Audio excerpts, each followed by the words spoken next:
Welcome to the Sacred Stream radio podcast. I'm Laura Chandler, and I'm here with Joseph Selbie, whose latest book is Break Through the Limits of the Brain. Welcome, Joseph. Thanks for having me. Well, I'm really happy that you're here today. And I thought that before we get started with the book, we could talk a little bit about your background, because you have a very interesting path to the work that you do now. You started in microbiology, to Western philosophy, to studying Eastern religion, and now you're a writer, meditation teacher, yoga teacher, living in Ananda. So can you tell me a little bit about that path? Well, like many people in the 60s and 70s, while I was in college, I had a profound hallucinogenic experience. I had many hallucinogenic experiences, but this one was particularly powerful. And it was powerful in a way that was very undramatic. It was more about how I felt and just how calm and wonderful that I felt, and how effortless and sweet it was to interact with people around me. I was intuitive. Many of the insights I had into myself during that experience have proven true, 50 years later. And it really set my feet on what I was eventually going to learn was the spiritual path. I had already been meditating. I had already had some interest in that direction, but this really cemented it for me that this was the way I wanted to experience life. This was the person I wanted to be, as much as I possibly could be that person with others and for myself. So that kind of set me indelibly in the direction that I finally ended up, which was I became a disciple of Paramahansa Yogananda. And from that, I found my way to Ananda, the Ananda headquarters, just outside of Sacramento in the foothills. And I've lived here most of the last 50 years. And that has really been the kind of foundation of my life. During that time, I've done all sorts of things. As you mentioned, I've been a writer. My past is with being in microbiology and in Western philosophy and Greek studies and South Asian studies, all sort of rolled into a good foundation for some of the things I wrote. But also it sort of grounded me in science and a scientific way of looking at life, and I sort of inherited from my father a somewhat uncompromising view of facts. They were either good facts or they weren't. They were either well supported or they weren't.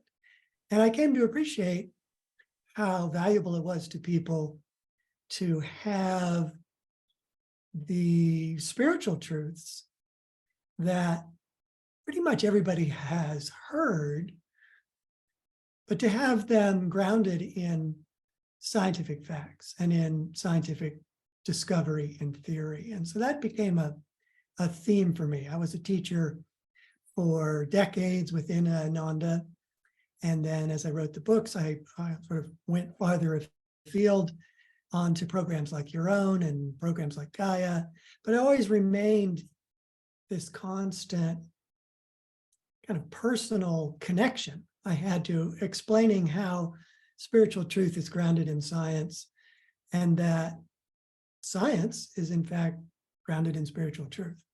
And you're in good company with that. So many of the great scientists, particularly physicists, have a similar thought on that. So David Bohm and Einstein and Max Planck, and you talk about those scientists and others, kind of understanding in the book, understanding this larger consciousness that we're part of. And I really appreciate how your bringing that into view. And I think we really need that brought into view in our culture, particularly at this time.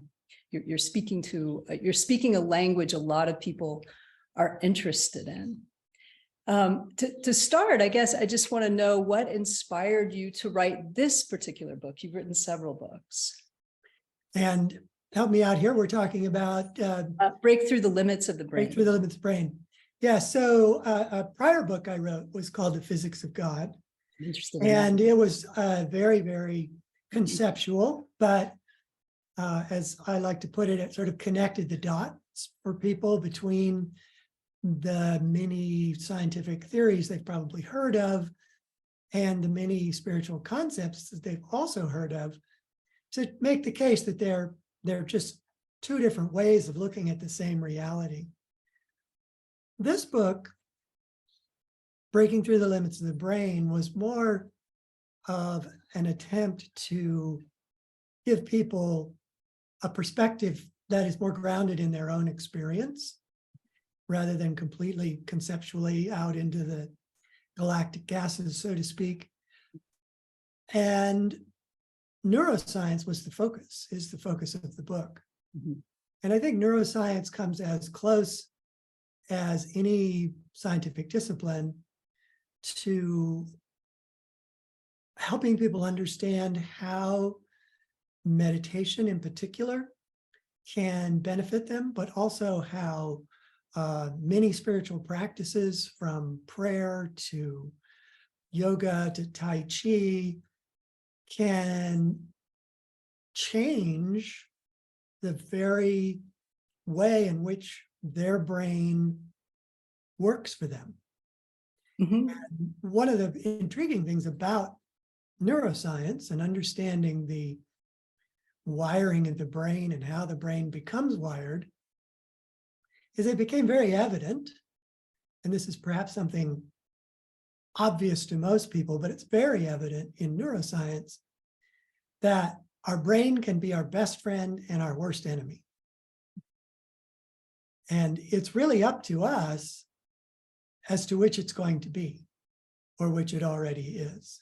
Mm-hmm. I think far more than most people realize, nearly every behavior that we have as adults, we wired from the age of 0 to our early 20s.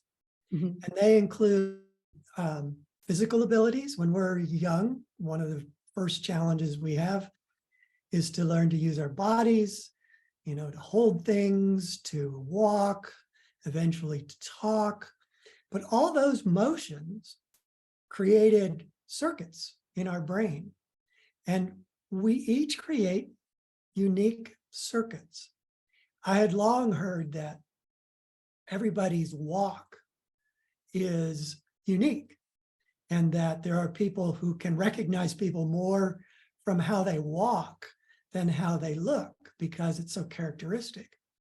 And I realized in doing this research, it's because as we learn to walk ourselves as toddlers, we, figured out how to balance and on where to put the weight and when to move our legs. We did all of that in unique ways. And those unique ways became circuits that uniquely could reproduce what we were doing. It's like pre-recorded walking, if you will. But we recorded it, and then we play it back. And so forever, it makes our walk, although obviously similar to everybody else's, nonetheless unique. So that's just one example of how fundamentally we individually wire our brains. We wire our brains for everything. There's almost nothing that a human child is pre-wired to do, as astonishing as that may seem, in terms of voluntary behavior. Mm-hmm. We're pre-wired to breathe and eat and digest and all the things that keep us alive, thankfully. Otherwise, mm-hmm. we probably mess it up, right? And kill ourselves without meaning to. But voluntary actions, we're almost completely a blank slate. So from that birth to young adulthood, we're wiring many of the circuits that we're going to use for the rest of our lives. And they include the language we speak, how articulate we are in the language we speak, the thoughts that we habitually have, the emotions that we habitually have. Mhm. And they become more and more concentrated circuits the more we use them. And all of this is good for us. It's essential for us, right up until we want to do something differently than we already do it, right? Mhm. Everyone knows it's hard to change, but for me, it was particularly helpful to realize why it was so hard to change. And it was hard to change because I had physical structures in my brain that I had created without knowing that I was creating them. And in most cases, without any deliberate desire to create even a habit. I just did things over and over, and those things became supported by brain circuits that the brain obligingly forms whenever you repeat things. But as soon as you want to shift to a new way of behaving, if you have a pre-existing set of circuits, they're almost irresistible. Mhm. And we see this in really specific ways when we want to, say, change our diet. As soon as we're hungry, there's this whole head of steam that is coming from our brain and saying, oh, let's cook this, let's eat that, let's go here to eat. And if they're not what you want any longer, it's very difficult to resist that firing of all those circuits. Now, they could have been useful to us in the past, but now that we want to change, they're a challenge. But if they're negative, they are equally difficult to change. So this is why the brain is both our best friend and our worst enemy. It's our best friend because it will support anything we do over and over again. So if you're learning to play the guitar, I know you're a musician, you can probably relate to this, that when you start any instrument, you're all thumbs and nothing works easily. And yet, if you stick with it, you focus your will on it, and you repeat over and over and over certain movements, then they become easier. And they become easier. People often say that it's muscle memory, but your muscles don't remember anything. Your brain forms circuits that tells your muscles to do the same thing that you're wanting them to do over and over again. So as you play an instrument longer and longer, more of it is supported by circuits. And so they make it so that your concentration can be more on the nuances of playing and the nuances of singing. And you're no longer having to concentrate fiercely on just fingering, right? Mm-hmm. It becomes second nature because your brain is that second nature. Your brain has wired to support that. So it does that everywhere. And without it, it would be difficult for us to function at all. Imagine if every day you had to consciously remember how to tie your shoes. Right. If you went back to how difficult it was as a child for you to tie your shoes, and that's how you had to start your day each day, you get very little done. So the brain is a great friend. Yeah. But then the brain becomes an enemy if you programmed it in so many ways that you realize later in your life, you wish you no longer behave that way. And that is really the limit of the brain. In my book, Break Through the Limits of the Brain, is about the fact that your brain becomes fixed in all of these habits. And it's very difficult to create new habits. It's very difficult to create new circuits that can compete against your old circuits, your old ways of doing things. Now, if you've got a lot of good habits and you like them, they're your best friend. Now, if you have good eating habits, if you've got good discipline habits, if you exercise regularly, if you meditate regularly, these are great, because when you don't feel like eating right, you do eat right. Because you've got the circuit to support it. And if you don't feel like meditating, you do meditate because you've got a strong circuit. So they're without price when they're positive, but they're really can be life destructive if they're negative, because in the same way, even if you feel like no longer indulging in some bad habit, you indulge in it anyway, right? Now, that's the kind of day-to-day struggle that the brain sets up for you, but there's a broader kind of lifetime struggle in the brain, which is that all the circuits that we tend to create when we're young are ones that allow us to efficiently use our body to do what we want. And they process a lot of sensory information in order to do that. You know, if you're playing the guitar, you need to be able to feel where your hands are on the neck, and that takes sensory input. So there's this sensory input, manual coordination that gets honed and solidified as circuits in the brain. Again, all of which is good, but we do it so much that we crowd out the possibility of being aware of anything other than the senses. And this is the big block that the brain can present to us in trying to have spiritual perceptions, is the brain just keeps wanting to get us back involved in seeing, hearing, tasting, touching, and all of the attendant emotions and thoughts that go along with all those activities. It just keeps us preoccupied with the world around us, from our day-to-day activities, from the people we love and care about as well. But it involves us in a movie to the extent that there's no off button. We can't turn the movie off. We're in it, and we're in it until we go to sleep. And then we wake up in it the next morning with some weird movies in between, right? As we dream. So that limit is a challenge to break through, but that's also the reason why we have meditation.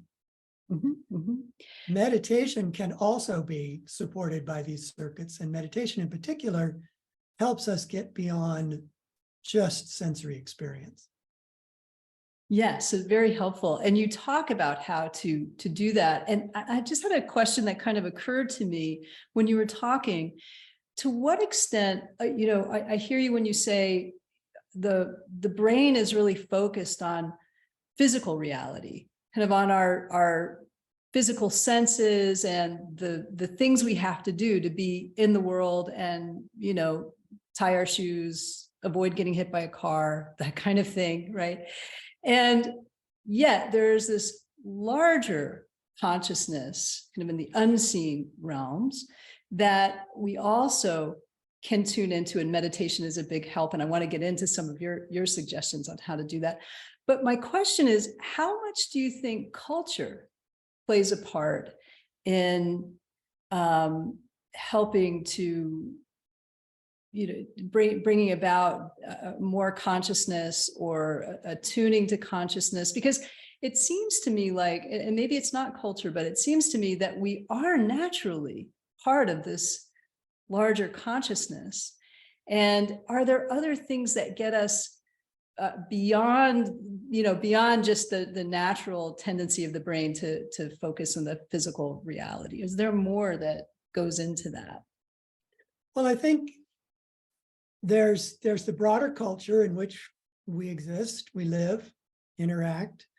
And then there's our more immediate culture of, how we were raised and the people we tend to interact with on a regular basis. There's the books we like to read, the music we like to listen to. That's our personal culture, if you will. And all of that shapes our tendencies for these circuits to be created, that they provide the background that we repeat actions in, and that we repeat emotions in, we repeat thoughts in, that then become these circuits. So if you were raised in a culture, raised in a family, or a broader spiritual tradition where you prayed regularly or you meditated, you might come through that with circuits already created in your brain that allow you to more easily get by the input of the senses, this tendency to want to stay wrapped up in what's going on in this movie that is your life. Mm-hmm. So outside influences are really strong, and the more the greater the duration. That is to say, we might have listened to one talk by a person who lives in China, and that's a little bit of an influence on us. But the people we interact with every day are much greater influence on us. And the books we read tend to be a very concentrated influence on us. And so those do the most to contribute to what circuits we are choosing. But it still comes down to us. It still comes down to us embracing the thoughts, using the thoughts, having the thoughts, particularly emotions, the emotions of being satisfied, happy, pleased, pleasured by our experiences really super reinforces the circuits we tend to build in our brains. So it's a combination, but we are the chooser. And I think it's important to recognize that, because sometimes you'll hear people say, well, I'm the kind of person that, and fill in the blank. And what I hear all too often is, I'm the kind of person who can't meditate. And it's really not true. Right. There's nothing that anyone can't do. Everyone can meditate. Everyone can play an instrument. Everyone can be a warm, loving, friendly, helpful person. Everyone can connect to spirit. There really is absolutely no reason you can't do those things, because at the deepest level, they're more you than anything else. Yeah. They come to you more naturally, and they feel better when you connect to people with warmth in your heart and they with you. It feels wonderful, but it also feels natural. So there's nothing you can't do, but as we get older, it's harder to do the things that we haven't already wired ourselves to do. And that's where people start making these statements of, I'm not that kind of person. What they could say, perhaps should be saying, is, I really didn't wire myself for this. And that's an honest admission. That is probably a good admission to make, because then you're recognizing that, well, perhaps it's going to be harder for me to meditate, or it's going to be harder for me to learn Swahili at my age, because I've got so much circuitry devoted to English that it's going to take effort and focus. But there's no reason why you couldn't do all of the above, because the brain remains plastic. The brain is remarkably plastic. It used to be thought just the opposite. For most of the 20th century, it was thought that You were born with your brain cells and they didn't change and they died off slowly. So it was a rather bleak picture of, what your brain was offering you. And the brain you were born with was going to be instrumental in anything you could achieve in your life. So if you weren't born with the ability to be a musician, forget it. You could never be a musician. But now the opposite is understood. The brain is actually the most plastic, changeable organ in the entire body. Mhm. Oh, sorry. No, go ahead.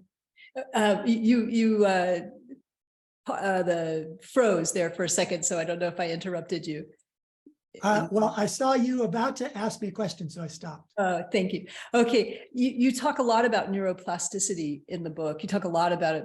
You have a lot of really interesting research accumulated and easily digestible, which is why I highly recommend the book. So I'll take a moment just to put that up there for anyone watching this video. And I think one of the most, one of the things that struck me, one of the kind of the data points you gave was that people with 5% of their brain function remaining, there have been studies showing that they can still live quite functionally. And in fact, I think there was someone who had 126 IQ and was a math professor who only had 5% of the brain functioning. And so that right there is just a stunning fact about the ability of the brain and how much we still don't know about the brain and how it functions. Yeah, and I think it's also a comment that we are so much more than we know. Yes. The study you were alluding to, just to bring your listeners up to speed, was conducted to follow up on operations that were done on young children who had water on the brain to see how they did in later life. And there were hundreds of them, but there were about 60 of them that it turned out weren't cured at all, and that they still had mostly cerebrospinal fluid in their skull, and that the white matter and gray matter of most people's brains was scrunched down to occupy about 5% in extreme cases of the space available inside the skull. And yet, as you said, at least one of them, and in fact, 30 of the 60, so half of the 60, had above average IQs. And one of them had an IQ of 126 and was, as you say, a professor of mathematics. Mm-hmm. So it begs the question, do we even need a brain to be intelligent? And the answer in, I think, the most expansive picture, the spiritual picture, is no. Wow. Now, in practical terms, it's a useful thing to have, the brain, because it is an obliging servant and it allows us to do all sorts of things. But the brain, and this is what goes against common perception and the sort of mainstream picture of the brain. The brain doesn't think. The brain doesn't feel. The brain is a receiver, like a radio, and it can bring in thoughts from this greater reality, which is what in the book I refer to as the superconsciousness. And it also can bring in emotions that are also a part of the superconsciousness. And that is our true nature. From a spiritual perspective, and particularly for those of us who believe in heaven or reincarnation, as I do,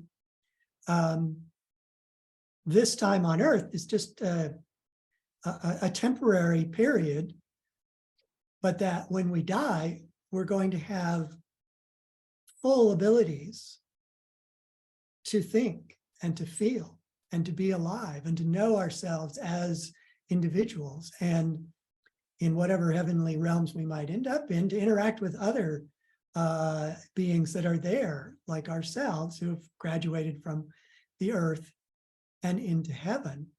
So that gives a perspective on what the brain does and doesn't do, that Western science just can't embrace at all, because they've been unable to, prove the existence of thoughts and feelings and consciousness outside the brain. Although they've partially proven it, but not enough to the satisfaction of the sort of materialists who are running the show for the most part in science. Well, I want to tell you, one of the things I love about the book is how you come out right out of the gate challenging scientific materialism. And you do it very fairly. You do it in a very balanced way. You offer the parts of it that have been proven, the things that are supported, but then you also offer that view of the things that haven't been proven, and things that haven't been proven but have been possibly taken as fact already. So you really bring that into focus, and you talk about like this kind of the way that some scientists are really trying to look at this model of the brain as a supercomputer. And anyway, I would like you to talk about it, but I really enjoyed that perspective and what you had to offer. Well, it's there was one there, and I can't pull out the name of the person whom I'm quoting, but essentially the quote is that mainstream science has embraced the idea that the brain produces consciousness and thought as a given, even though there is no proof that it does so. And when you say that to most people, they go, well, what do you mean there's no proof that it does so? And then, as I do in the book, you can dig into the fact that there really is no evidence that it does so, and that all of the assumptions that are being made, that it behaves like a supercomputer, at being the primary one today, if you really dig into them, you'll find that all of the work they've done for decades has not resulted in anything that resembles consciousness. Mm-hmm. That there is no computer, however powerful, however large, that even remotely acts like a conscious person does. Now, right now, we're flooded with all this artificial intelligence news, right?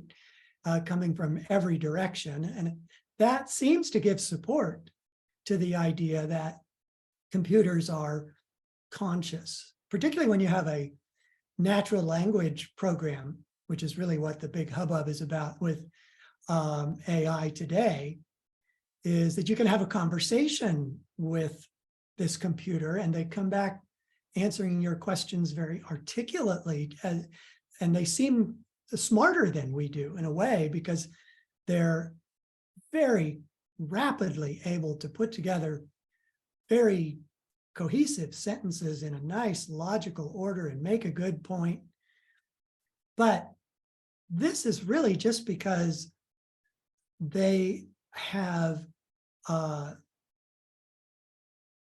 searching for the word here, processing going on behind them that allows them to make a lot of decisions about what to say at a just amazing pace. And then they can come out with a sentence. But there's nobody behind that facade. There's nobody behind that program that is really thinking. And particularly, and this is the biggest divide, is there's nobody feeling. And if there's anything that does and will separate us from computers into the future, it's our feelings about everything that we do and experience and hear, and our ability to, simply is be happy, to be joyful, to be loving. Mhm. Those are the two sides of the same coin that is consciousness. Consciousness is not just intelligent thought. Consciousness is feeling as well. And that combination is what makes us souls. Mhm. And we as souls can interact with a world around us through the physical body and through the brain, and have emotional and intellectual experiences and do activities. But when we're done, when we die, we go on having those spiritual feelings, those emotions, those thoughts and awareness. And that there's nothing in the physical body that produces them. Mhm. Those things are, in a very real way, it's kind of too hard to explain here, but I'll toss it out as an intriguing thought for you, is that the body is not producing consciousness. Consciousness is producing the body. Right. And I think the scientific materialist view is still trying to prove that the body is creating consciousness in some way, and it's just having no luck, really.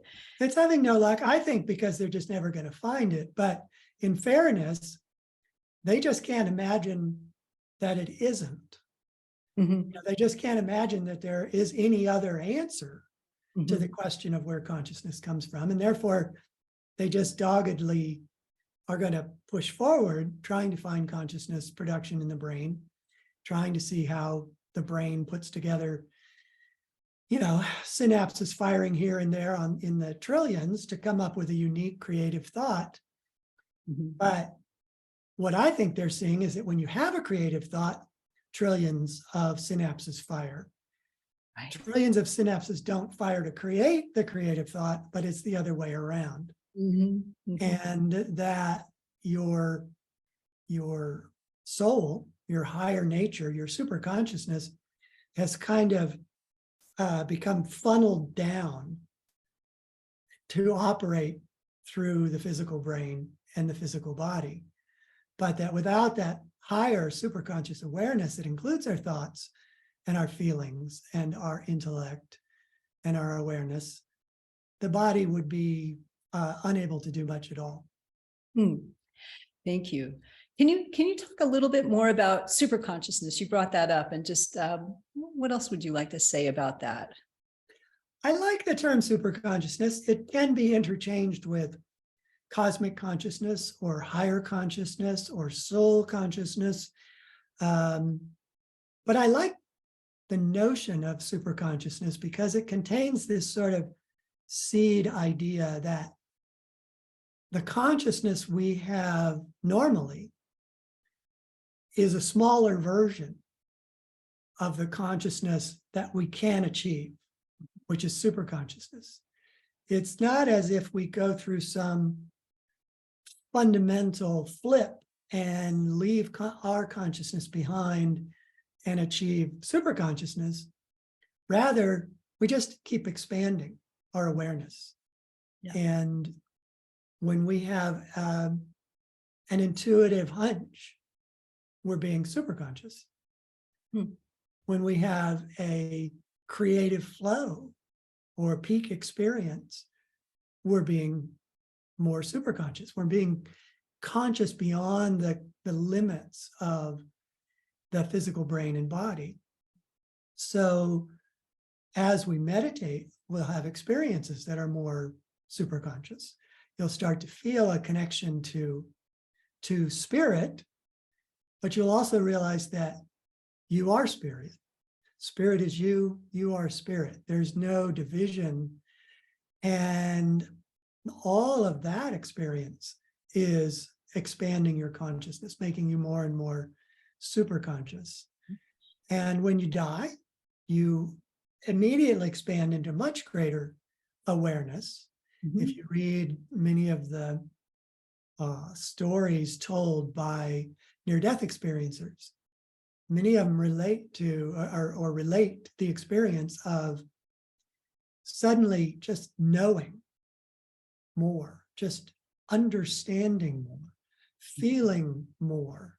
There was one quote that I love, which the woman just said, I just started filling with more and more and more joy until I could barely contain it.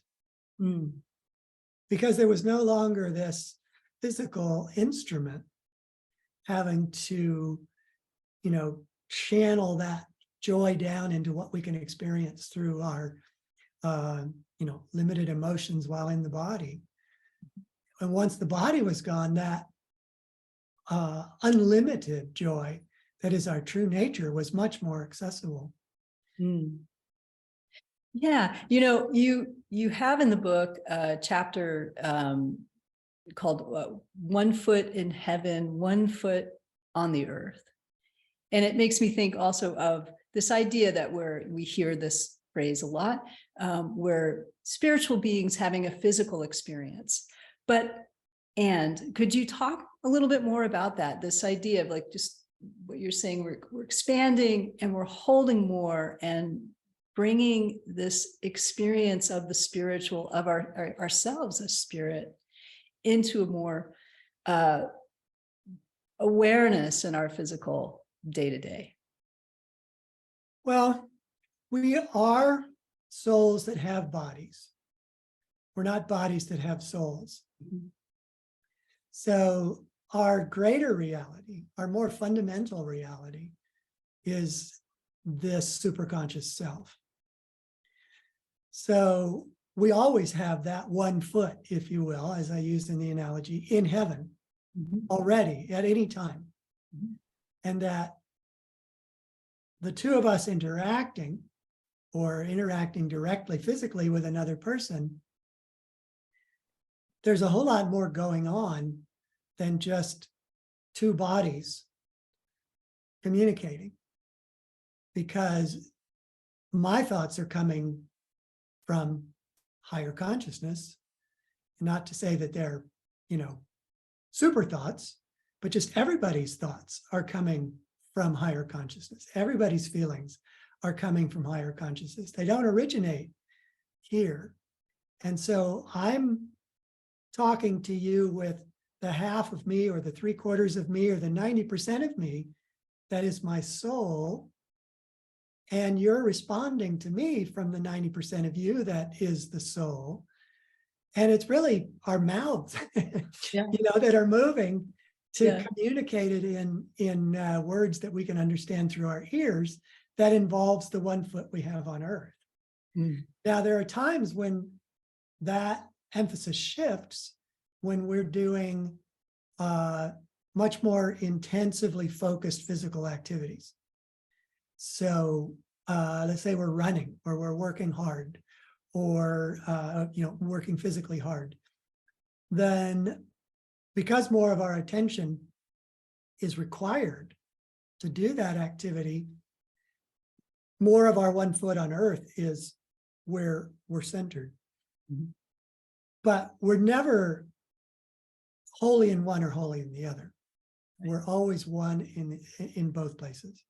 And that's why, again, hearkening back to near-death experiencers, but also what spiritual teachers talk about, when we are immediately aware of ourselves as just who we are now. There are a lot of people who don't realize they've died because it's so similar. And then they begin to understand that their body is actually a little bit different. Doesn't have the same limitations, but they have the memories that they had before they died. They have the longings that they had before they died. They have new and expanded feelings that they begin to get from, losing that filter, which is the physical body. But there's no question in their minds that they are who they were when they had a body. So it says that speaks to the degree to which what we experience even in the body, while we're in the body, is a fraction of what we really are. That most of what we're experiencing, even while we're here in these bodies, interacting with people and activities and our life, most of who we are is already and always beyond the physical activity. Yes, yes. And one of the things we've talked about, we'll talk some more about, is how meditation helps you to experience this larger superconscious aspect of the self.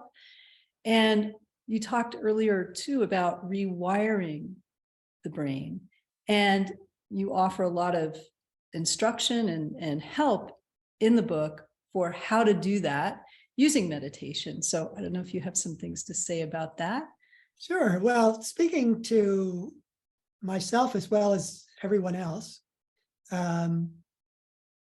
creating new circuits in the brain takes focus. Mhm. It takes a deliberate effort to rewire. And if you have a circuit or two or three or 1,000 that are tending to want to pull you away from trying to create this new circuit, you will encounter the resistance that everybody does, which is that you're pulled toward old behaviors or old desires that you're trying to move beyond. So the first thing I say to anybody who wants to rewire their brain is do one thing at a time. Don't underestimate how powerful the circuits are that you have created, because they are actual physical structures in your brain. You know, we tend to relate to our habits of thinking and feeling and being as kind of nebulous things, you know, they're kind of floating around in our awareness. But the circuits in our brain are actual physical things, and they don't go away. Now, we can get fooled on that because we might be inspired to, I often pick diet because it's something that almost everybody has to deal with in their life. You might be inspired to change your diet in a way, and you just have a great time and it's easy and you love it. And then a month later you go, well, I wonder what happened with that diet I changed into. You know, I was eating smoothies every morning, and then, oh, I had to go out of town. And then I had this problem with Bob. And then all that time's gone by and I've never done it again. And what happened in the interim is that the habits you already had just kicked in automatically because they don't take any support. They don't take any effort. So those circuits that we've already wired are really strong. And if they're good for us, they're fabulous to have. If they're bad for us, they're something you really have to reckon with. So pick one thing. And if you're going to change, pick something that isn't necessarily the hardest single thing that you want to change. It can be good to build up confidence in your ability to change. So, you know, pick something relatively easy that you want to just add to your life. And if it's an eating habit, let's just say it's going to be eating more fruit. Now, the next thing I say is that don't just say, I'm going to eat more fruit. Don't say to yourself, I'm going to eat more fruit starting tomorrow. Give it some real thought. What fruit? When am I going to buy that fruit? How am I going to serve that fruit? When is it going to fit into my day? Am I going to have it at breakfast, my lunch, dinner? Get very specific, because the more specific you are about when and how you're going to introduce more fruit into your diet, increases the likelihood that you will actually do it, because you won't forget or you won't be taken away on the tide of your old habit. And then, most important thing is realize that it's going to take you weeks to months to solidify that habit. And the solidifying is literal, that you're actually creating new circuits in the brain.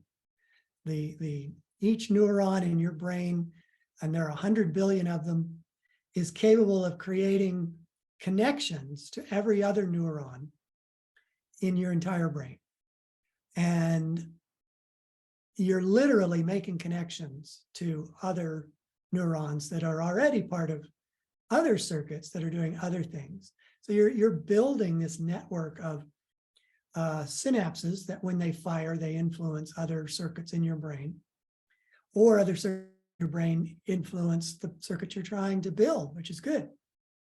So, but just realize that you're creating something physical.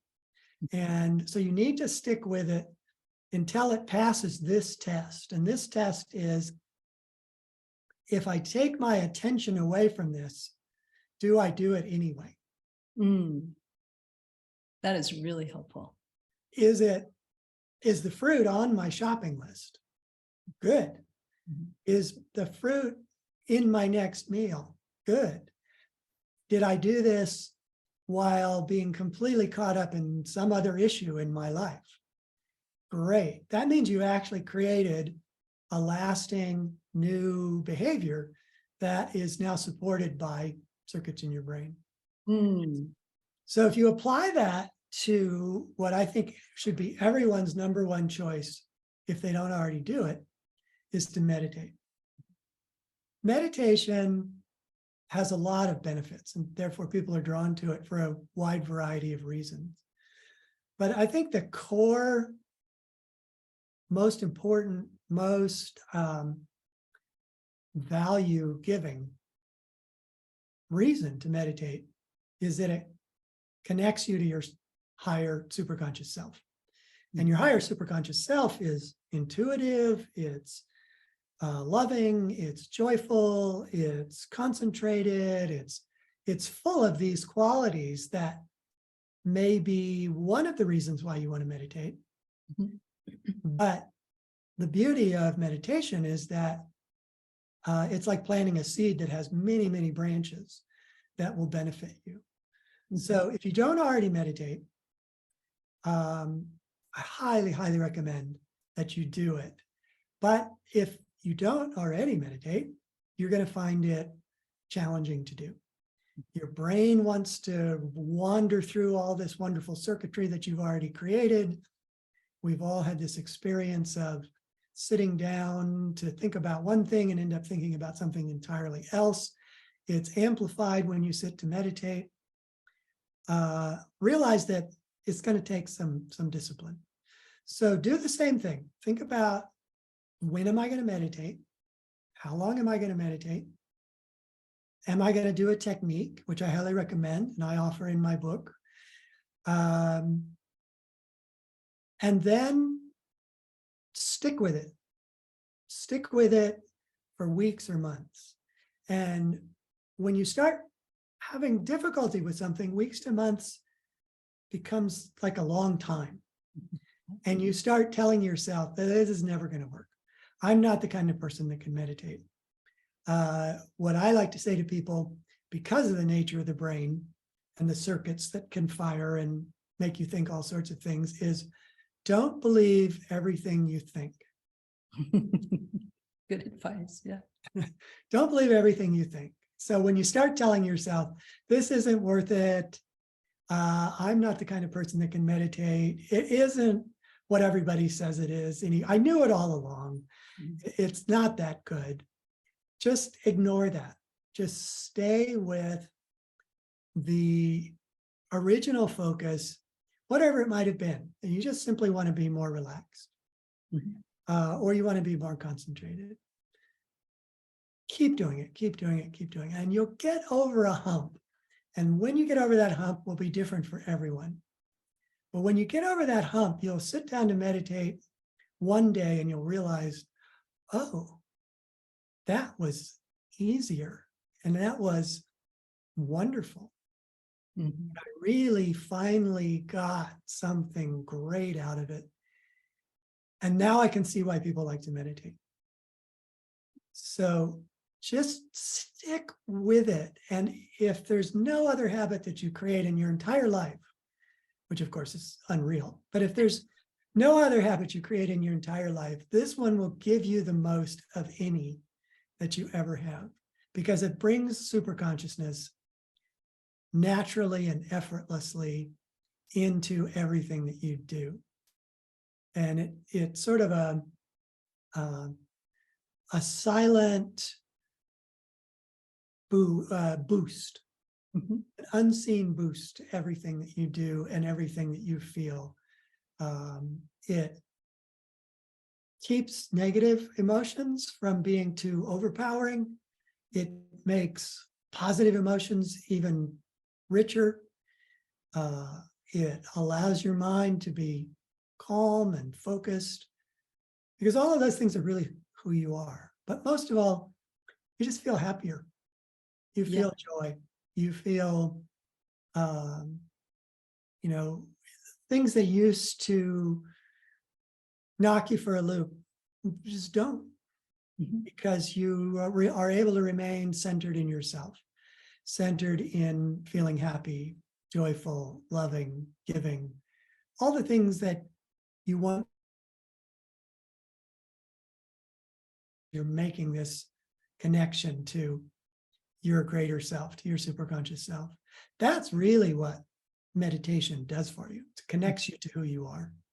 And who you are is fabulous. Well Unique. said. You're unique. You're going to be different than anybody else, but you're also equally fabulous to everybody else. And the experience is equally wonderful as everybody else. And just do it. You don't have to believe in anything. You don't have to know anything. You don't have to be any kind of particular person. Just meditate and gradually let it just flow through you as it will. And that is the most transformative thing that you can do. Yeah. Joseph, thank you so much. This has just been such an inspiring and informative conversation. And before we wrap up, I just want to ask you, what's next? What's the next book? What's the next adventure? Well, the next book is tentatively titled, although I'm liking this title, but and that is The Science of Miraculous Healing. Oh, great. And the subtitle, which might give you a better glimpse of where it's going, is How to Awaken Your Unlimited Powers to Self-Heal. Great. And the focus of it is similar, or I should say maybe the core of it is similar to the physics of God and break through the limits of the brain, in that there is enough science out there, and particularly getting into physics and things like string theory and M theory, to give a very plausible explanation for how it's possible that your body can heal extraordinarily rapidly, and that there's nothing that the body can't heal from if you can bring to full bear those innate powers that you have to self-heal. But first, I wanted to make the case that it can happen, and it does happen. There are people who have healed from tremendously life-debilitating conditions like near-death multiple sclerosis to walking within 10 minutes. Mhm, mhm, So if it can happen to one person, mhm, then first question is how. mhm. But if you can understand how it can happen to one person, I think it's easier to believe that you can make it happen for yourself. So Mhm. that's really what I'm trying to achieve in this book. Well, I will look forward to that book and having you back on when it comes out. It'll be my pleasure. Great. Well, thank you again for being on the show, and we will meet again. It was a pleasure being on here. Thank you.